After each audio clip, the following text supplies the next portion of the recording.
Hello? Hi, Sanjeev. Good time to Yes, talk? yes, hi. Hi. Hello. How are you today? Yeah, good. How are you? Yeah, I'm fine. Thank you. Yeah. Before we start with the interview process, I would like you to mention just two things. Your total experience in months and your experience at current tool in months. Sure. Total 6.5 years experience. Relevant experience in DevOps 3 years. DevOps is 3 years. Yes. Okay. Okay. All right. So I'll give you a brief about who I am and what I do with Accenture, and then probably we can start with the process. So, Sure. my name is Himanshu Pratap Singh. I work with the system integration practitioners. I Mm-hmm. work on the automation side. I work on emerging technology. So I work mainly on blockchain, machine learning as well, right? So, Okay. and I'm currently working with the internal platform project, which is more towards managing the program and developing new assets. Okay, okay. All right. Okay. So, to start with this, can you give me a brief about yourself, as in, your background and what have you done? Yeah, sure. So myself is Sanjeev. So having 3 years experience on DevOps, complete years of experience is 6.5 years.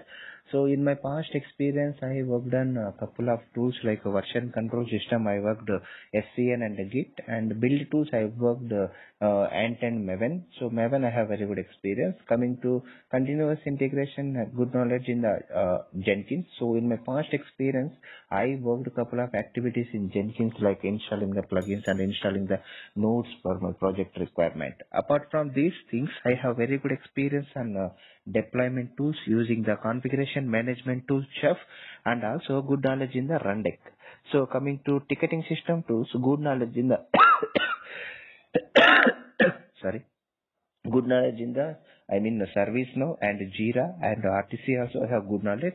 Apart from this, I have good knowledge in the code monitoring tool Fisheye, and also Splunk also I have knowledge. And also apart from this, I have good knowledge in the backup repository like Artifactory Nexus, and so code quality checking tool, good knowledge in Sonar Cube. Apart from this, I have very good experience on the Confluence Atlassian tool, and also incident management and change management. Good experience on ITSM. So this is myself. Okay. Okay. So, consider myself as a business owner, okay? Okay. And consider yourself as a consultant from a company, and you're visiting me, and I'm interested in learning about DevOps, right? Yes. So, tell me, what is DevOps, and how can it help me? So I'm a business guy. I have very little knowledge of technology, Hmm. right? So I want to understand what DevOps is and how can it help me in my Sure, own sure, business. sure, sure, sure, sure. So basically, before the DevOps thing, what we are doing is basically our developers developing the source code for the any application. If you wanted to deliver that into the customer, before it go to customer, you have to develop and you have to test that application. You have to release that into the customer. There is two ways we can release the product. One is, whenever we are doing the upgrade into the product, two ways we can do. That is either fixing the bugs or doing the adding new functionality into existing product or existing application. For this thing, so without DevOps, what we are doing is basically our developer developing the source code. Once development is done, after that, what we are doing is we will, just compiling the source code, creating the Rust files, and then creating the packages without doing the automation process. Completely manually we are doing now. So after that, what we are going to do is, after creating the package, that package, whatever package we have, that we will go and install into our application. So each and every time, whenever I want to do the upgradation, so complete process I have to do manually. So by this way, what happens? So much time I need to spend for this for these things. So, and also one of the drawback without DevOps is, so I can't deliver the product as per the timeline. Suppose the complete development I will do. So end of the timelines, what I will do is I will compiling the code, creating the packages. Even I have to do the upgradation. I have to test the application. Maybe if anything issue happen, again it will start from the development team. So that's why these are the drawbacks while using the without DevOps. Coming to DevOps, what exactly it will do is, so it is a completely automation process. What you have to do is, first you have to develop the source code. just checking that source code into the SVN repository or Git repository. What exactly DevOps will perform is DevOps will took the code from the SVN. So these are the things we already automated. What are the steps it will perform is within one commit. So first it will pick the changes from the version control system, and then it will build the source code, and then it will create the packages, and then it will release into the a server, whatever application server you configure inside that DevOps thing, it will go and it will upload that package into that server. After that, what it will do is, so you can pass the parameters inside the DevOps only. What it will do is, parameters is nothing but test environment. Suppose if I want to deploy one package into the multiple test missions, so what I can do is, I will install, I will give the inputs from the DevOps things only, DevOps tool only. What exactly it will do is, it will go and deploy the package. So before it will go to release, what it will do is, so it will check the code quality also. So code quality is nothing but, suppose if your code having some issues, it won't be go to the next level release process. It will stop on the build stage only. After that, suppose if you want to do the testing also, at a time you can do test also using the different plugins in the Jenkins and the DevOps thing. So, and also what exactly it will help you is, so it will help like it will it will save the time to deliver the product into the customer, and also main advantage is you can check the error within a day, within the spot. Once you development is done, if you want to check whether your code is working fine or not, you can do that. So everything is like a automation process we can do in the using the DevOps concept. So these are the benefits you have while using the DevOps into the your environment. So like this I can explain. Okay. So basically, you have given me the entire chain of events that are required from requirement gathering till you deploy. And so can you again give me every stage that is involved in probably from requirements management and when you build, develop the solution till you deploy it? What are those stages and what kind of tools are used at every stage from the DevOps perspective? Sure. So if I want to automate the every structure, what I have to requirements is, I need some requirements to implement the DevOps thing. So first stage, it will start from the version control system. Basically, version control system uses, so to, if I want to, I'm the developer and every day I will develop the source code. If I want to save my code as per the revision number, I need the version control system. Version control system is nothing but, basically we are maintaining the code as per the version developed by developer. So that for that purpose, we are using either Git or SVN we can use for that. So basically there we can create the repositories, and then once, I will create the branches. Once my developers develop the source code, they will check in the source code into that particular branches as per the requirement. So once this first stage is done, next it will go to build phase. In the build phase, we have a different tools, either Ant or Maven. Ant basically we are using before Maven we are using Ant. So if I want to automate the build and the release also, we can use the build tool as the Maven. So while using the Maven, most of the things, more advantages we have, like we can automate the third party repository Nexus also. Basically what Nexus will do is, Nexus will take care of the every release backups. It will pick and from the Jenkins only, and then it will store in the particular location. So once it is done in the build tools, so we have to write the form.xml exactly where you wanted to check out the source code, that particular URL of your version controlling you have to give. Later, once it is done, you have to go to continuous integration is required. So continuous integration is nothing but continuously development, and then continuously it will combining the source code, and then it will creating the packages. For that, we are using the Jenkins mission. So basically, why we require the Jenkins is, before Jenkins also so many tools is there. Hudson we have, Bamboo we have. So why we are going to Jenkins? Most of the things we automated already in the Jenkins. That means we can use the plugins. Suppose if I wanted to use any other things which I don't have already in the Jenkins, what exactly I will do, I'll go and get the plugin from outside, then I will install that plugin into my Jenkins mission. So based on that I can perform the actions. Even though Jenkins will compatible for all things like deployment, build and release, and after that testing also it will perform. So like very recently, Selenium also we integrate that into, we can integrate that into your Jenkins mission. After that, in this process only, we require one more tool, name it as the Sonar Cube. What exactly Sonar Cube will do is, suppose you are the developer, you developing the source code. Suppose you checked in the source code into your version control system. Suppose it Jenkins, trying to do the building and all. What exactly SonarQube build is? So in the build stage only, it will check the code quality, whether your code is quality or not. Suppose if anything goes wrong in the code, what exactly SonarQube build is? It will stop the building and then it will send the reports to your developer. So this advantage while using SonarQube we have.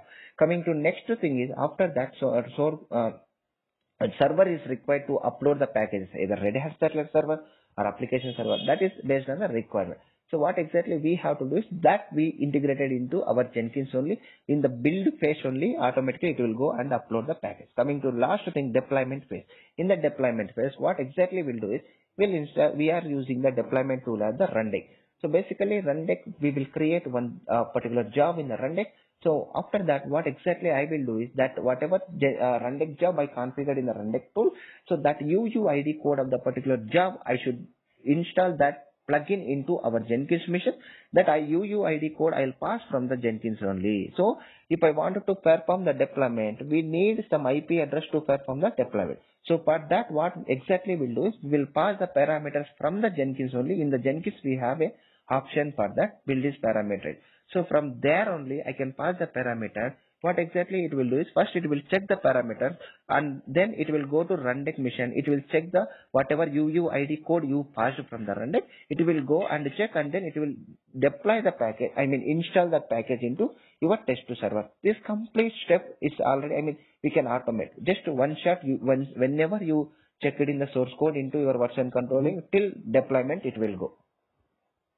Okay. So, what about monitoring and code profiling? What kind of tools are used in that step? Yes. In this phase, we are using the Splunk for the monitoring tool, and also health check monitoring also we are using. Basically, what exactly it will do is, it will check the performance of my servers. What exactly performance is nothing but suppose in the test environment so many servers are running. Suppose any server cross some limited CPU utilization. That scenario, I'll get the email notification from the health check monitoring tool. So basically, what it will do is, it will check the performance of your environment, complete environment. It will monitor and then it will send the notification. So we can include that also in our configuration. Okay. Yeah. So have you worked on ELK? What? ELK. ELK. Do you know what ELK is? ELK means? Elastic Log Cache Kibana. That's. No, I never get chance to work on that. But I worked in AWS, like Elastic IP Sandal. I worked cloud. No, that's not a cloud tool. That's mainly for monitoring and. Yeah, that tool I didn't work. Health check monitoring I worked, and Splunk I worked. Alright. Okay. So you have good exposure on AWS? Yeah, knowledge on AWS. So from past 6 months I started working in AWS also. Okay. Alright. Yeah. I would also like to understand, do you know what Docker is and how is it used? Yeah.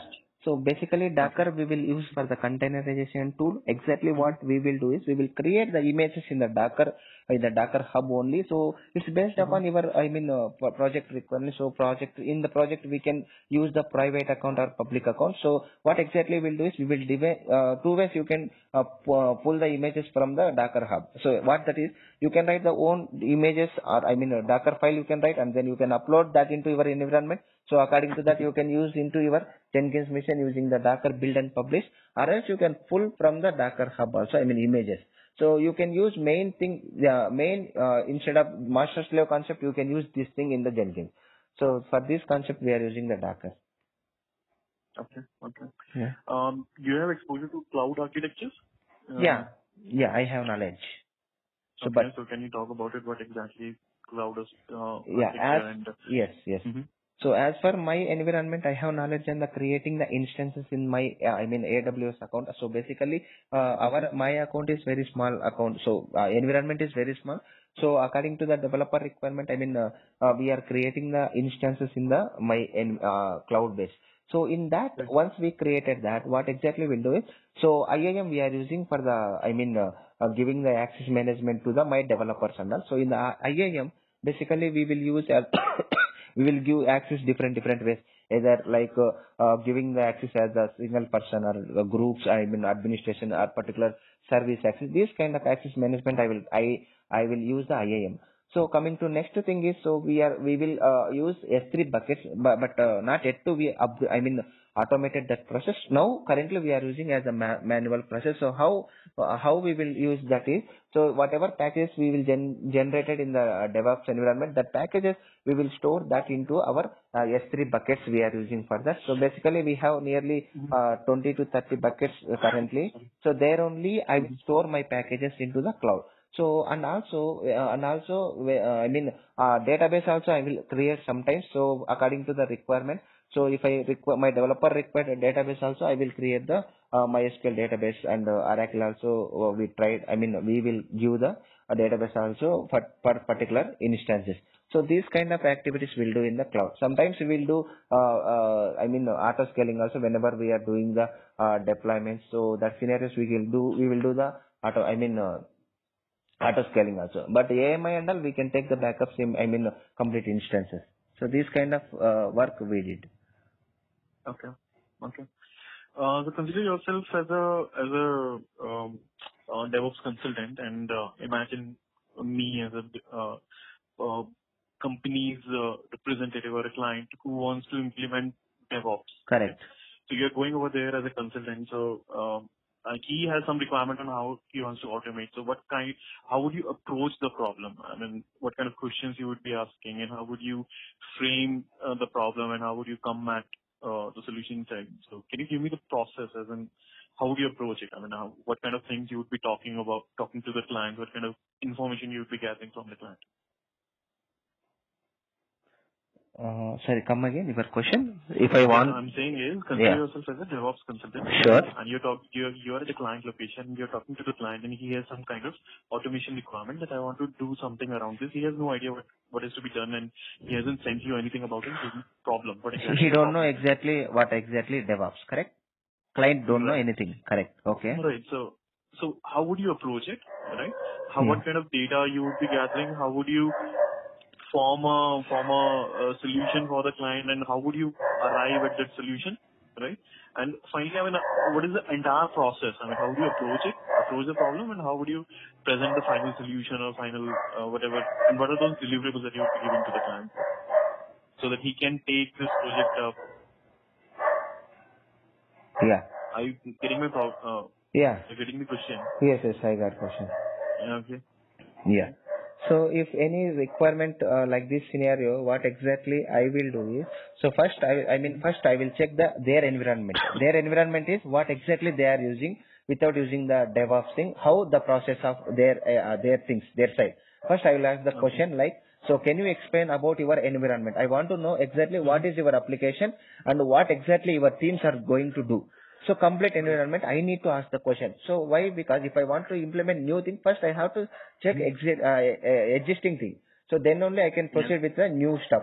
Suppose if they are explaining, suppose like if we have a development team and environment team and testing team and production team. So basically my developers are developing the source code. After that, they will only compiling the source code. They will create the package. After that, it will go to test environment. After that, it will go to production. Then we will upload that into our application. After that, we will deliver the product into the customer.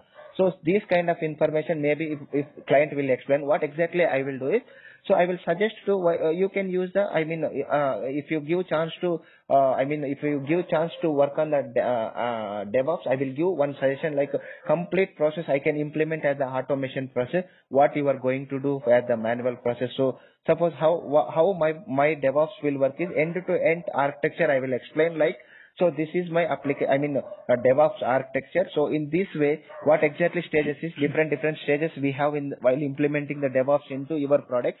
So these are the advantages you have. So entire thing end to end I will explain.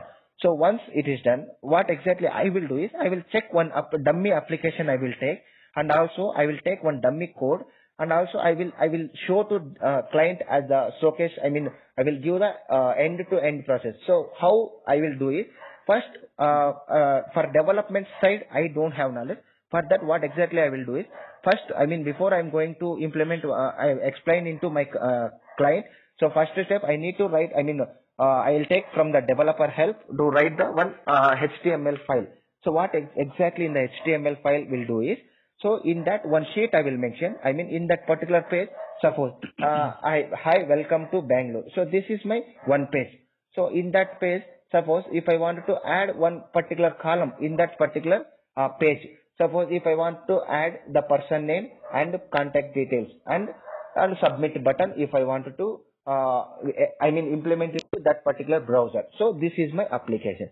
Suppose what exactly a DevOps thing will do is, first I will just check in the source code into one location at the particular location in the development stage.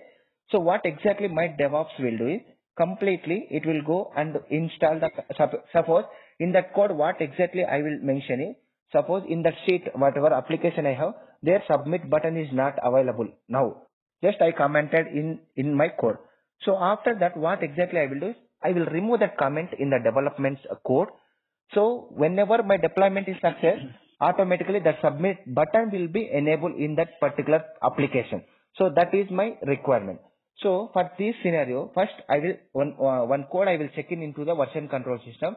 What exactly it will do is, it will pick the changes, whatever you made the changes in the development, and then after that it will go and check the build phase. It will go and check in the continuous integration. It will check the code quality. After that, what exactly it will do is, it will build the code and then it will release the code into the whatever environment I have in my test environment. I will pass that test environment and then it will go and install the package. Finally, what it will do is, it will go and install the package into that particular browser, whatever I took as the example product, application. It will go and enable the submit button. So this is completely one deliver the product from scratch to the deployment into that application. Within 5 to 10 minutes, it will go and finish the work. So this complete architecture I'll show to my client. Okay. Okay. Have you done any kind of competition analysis? No. Okay. I didn't get competitive analysis? No, I didn't get chance on that. Okay. Any idea on business case creation? No. So only I went one time for the KT for some other organization to get the KT from them, and I implemented that things into my environment. Okay. No, I'm just saying, do you know what business case creation is? How do you create a business case and how do you present it? No. What exactly is there in a business case? No, this kind of work I never did. Okay. Yeah. One last question. Do you understand what DevOps metrics are and what are those metrics? Yeah. Okay. So give me few of the metrics as well. Metrics means advantages, correct? No, metrics is something by which you measure the advantage. There are different parameters that you want to measure. Benefits are different. This is how you measure those benefits. Yeah. So if I wanted to implement the automation process, like if I suppose we are using the completely like a manual work we are doing. So let me give you an example.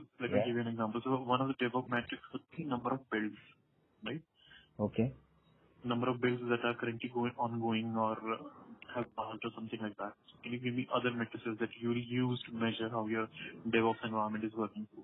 Consider it like a dashboard that you're creating. You want to show some metrics over there to your senior manager or senior leadership.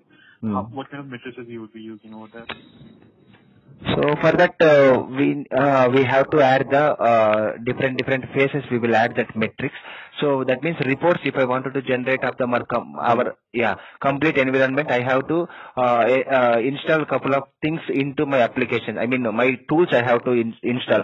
Suppose now every day we are getting some tickets. So what exactly that ticket list? So that for that we have to implement that tool as we have to automate that into the particular dashboard. So after that, once you tickets, so many tickets will get. So per day, how many I resolved? So what exactly the issues and what exactly new stuff what I worked, and also coming to next level. So what are bills today we did in that particular day. After that, how many servers I upgraded this day. After that, what are the issues today we faced while doing the development. So So this kind of complete metrics we will automate while using the different tools. Okay. Yeah. So Sanjeev, I'm done with the interview. Do you have any questions for me? No, sir, good. All right. Okay. Thank you. Thank you. So I'll update this on the portal and HR would be reaching out to you. Sure. What's the outcome? No Okay? problem. Thank you so much. All right. Yeah. Bye Bye. bye. Yeah.